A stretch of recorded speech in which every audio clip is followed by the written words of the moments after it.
Será que você já se perguntou por que tantas vezes passamos pela vida correndo atrás de sinais grandiosos, procurando revelações sobrenaturais e esquecemos de olhar para aquilo que já está diante dos nossos olhos? Será que você já pensou que talvez a profecia mais poderosa, mais urgente e mais decisiva para os nossos dias não seja aquela que fala de guerras entre nações distantes ou de catástrofes espetaculares, mas sim aquela que fala diretamente ao coração, que confronta a nossa fé, que revela a nossa condição espiritual e aponta o caminho da eternidade? Será que você já percebeu que dentro da Bíblia existe uma mensagem que muitos cristãos, até mesmo os mais zelosos, simplesmente ignoram, porque ela exige mudança, renúncia e entrega? Será que você já sentiu que algo em sua vida está se aproximando de um ponto decisivo e que talvez Deus já tenha falado sobre isso há milhares de anos e, ainda assim, o mundo prefere fechar os olhos? Será que você já percebeu que, enquanto buscamos respostas rápidas para os problemas diários, esquecemos de olhar para o destino eterno que já foi profetizado e que está se cumprindo diante de nós? Será que você já parou para pensar que a maior tragédia não é não conhecer a profecia, mas sim conhecê-la e ignorá-la como se não tivesse importância alguma? Será que já pensou que talvez essa seja exatamente a estratégia do inimigo? Fazer com que os filhos da luz vivam distraídos, ocupados, adormecidos, sem perceber que as páginas da palavra já estão se desenrolando diante dos nossos olhos. E enquanto você reflete sobre essas perguntas, eu quero te convidar a ficar comigo até o final, porque esta mensagem pode abrir os seus olhos espirituais de uma forma que talvez você nunca experimentou antes. E, se você já sente que Deus fala contigo através destas palavras, eu peço que agora mesmo você curta este vídeo, se inscreva no canal para receber sempre mensagens que edificam a sua fé e escreva aqui nos comentários esta frase que vai declarar a sua posição diante do Senhor. Eu escolho estar desperto para a voz de Deus. Mas então voltamos à pergunta que não pode ser calada. Qual é a profecia mais ignorada da Bíblia? Muitos acreditam que sejam aquelas que falam do anticristo. Outros pensam que é a respeito das guerras do fim dos tempos. Alguns acreditam que seja a respeito da marca da besta ou das catástrofes que virão sobre a terra. Mas a verdade é que existe uma profecia ainda mais próxima, ainda mais direta, ainda mais urgente. Uma profecia que não depende do calendário político ou dos noticiários internacionais, mas que depende apenas de uma coisa: da nossa vida com Deus. Essa profecia fala de algo que já está em andamento, algo que envolve cada coração, algo que não pode ser adiado nem substituído por distrações passageiras. É a profecia que diz que o amor de muitos esfriaria, que a fé de muitos se perderia, que haveria um tempo em que as pessoas não suportariam mais a sã doutrina, mas procurariam apenas aquilo que agrada aos seus ouvidos. É a profecia que revela o afastamento do homem de Deus, a indiferença espiritual, o coração endurecido. É a profecia que não fala de fora para dentro, mas de dentro para fora, que aponta para a condição da igreja, da família, da alma. E talvez por isso mesmo seja a mais ignorada, porque ninguém gosta de olhar para o espelho e ser confrontado com aquilo que precisa mudar. E quando olhamos para a história, vemos que não é novidade o povo de Deus fechar os ouvidos às advertências. Os profetas clamaram em alta voz sobre arrependimento, sobre santidade, sobre a necessidade de voltar-se para o Senhor. E quantas vezes foram perseguidos, rejeitados, ignorados, até mesmo mortos, porque a verdade dói, porque a verdade incomoda, porque a verdade quebra muros de conveniência. E hoje não é diferente. A palavra continua ecoando, mas quantos de nós escolhemos a comodidade em vez da obediência? Quantos escolhemos o conforto em vez do compromisso? Quantos escolhemos uma fé superficial em vez de uma fé profunda que transforma a vida? Imagine um rio caudaloso que vai secando aos poucos, sem que os que vivem às suas margens percebam. No início parece apenas uma pequena diminuição no nível da água, nada que assuste.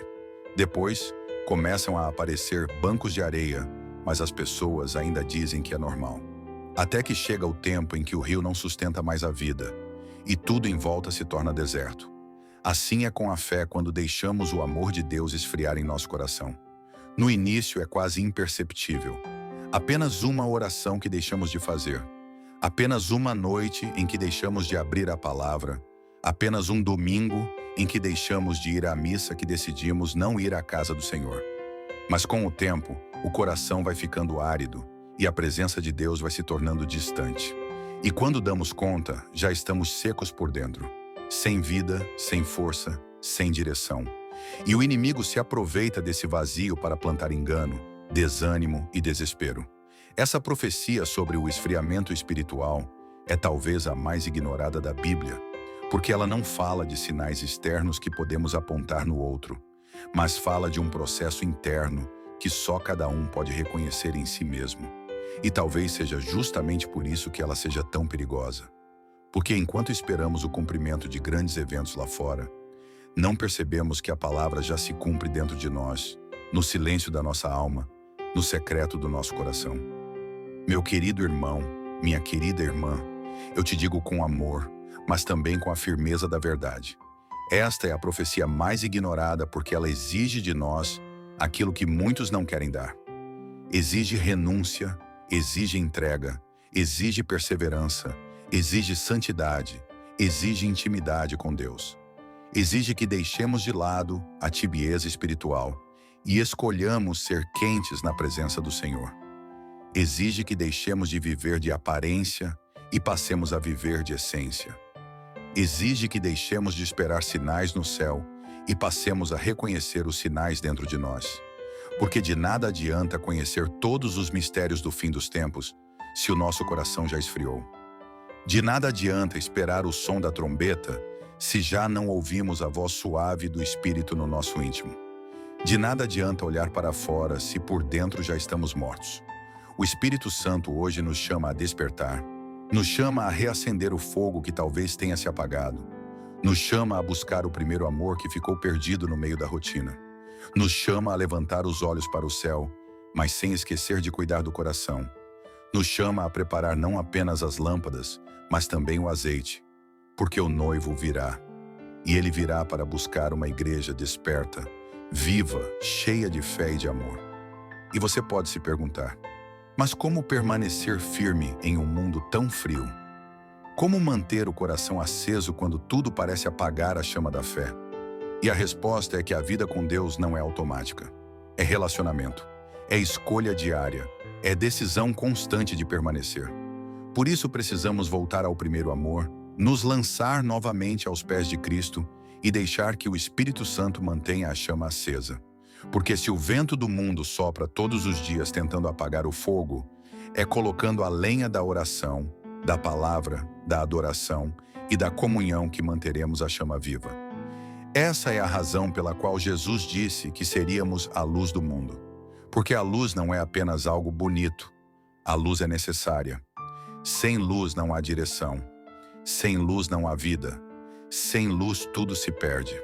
E quando a profecia diz que o amor de muitos esfriaria, o Senhor está nos mostrando que esse esfriamento não é apenas individual, mas tem impacto coletivo.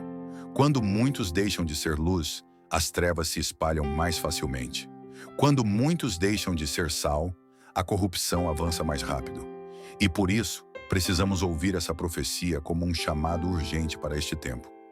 Talvez você diga, mas eu já errei demais, já me afastei, já deixei a chama quase se apagar. Mas o Evangelho é a boa notícia de que ainda há tempo, de que ainda há perdão, restauração e graça abundante. Porque mesmo que a profecia seja dura, ela não é sem esperança. Deus nunca revela a condição do homem para deixá-lo perdido, mas para apontar o caminho de volta. E esse caminho sempre passa pela cruz, sempre passa pelo arrependimento, sempre passa pelo sangue de Cristo que purifica, que lava, que restaura e que reacende o que parecia morto. É por isso que precisamos olhar para essa profecia não como uma sentença sem saída, mas como um chamado à ação, um convite à vigilância, um alerta de amor. O Pai nos mostra o perigo não para nos condenar, mas para nos guardar. Ele nos revela o esfriamento não para nos envergonhar, mas para nos despertar. Ele nos alerta não para gerar medo, mas para produzir fé. Porque se sabemos que o inimigo tenta roubar o fogo, então sabemos também que temos autoridade em Cristo para não permitir que isso aconteça. E agora eu quero que você leve isso como uma marca em seu coração. Não permita que a profecia mais ignorada continue sendo ignorada em sua vida. Não permita que o amor esfrie. Não permita que o fogo se apague. Não permita que a indiferença te domine. Escolha hoje reacender a chama. Escolha hoje declarar que você pertence ao Senhor. Escolha hoje se levantar como testemunha viva do Evangelho. Escolha hoje ser luz em meio às trevas. Escolha hoje ser sal em meio à corrupção. Escolha hoje manter o coração firme até o fim, porque aquele que perseverar até o fim será salvo. Escolha hoje viver desperto para a voz de Deus. E assim concluímos, lembrando que a profecia mais ignorada não é apenas uma advertência, mas também uma oportunidade. A oportunidade de escolhermos hoje não sermos parte dos que se afastam, mas parte dos que permanecem. Não sermos parte dos que esfriam, mas parte dos que ardem. Não sermos parte dos que se distraem, mas parte dos que vigiam. E que, quando o Senhor vier, Ele encontre em nós um coração desperto, uma vida rendida, uma fé inabalável, um amor que nunca se apagou. Porque, acima de tudo, permaneceremos fiéis até o fim.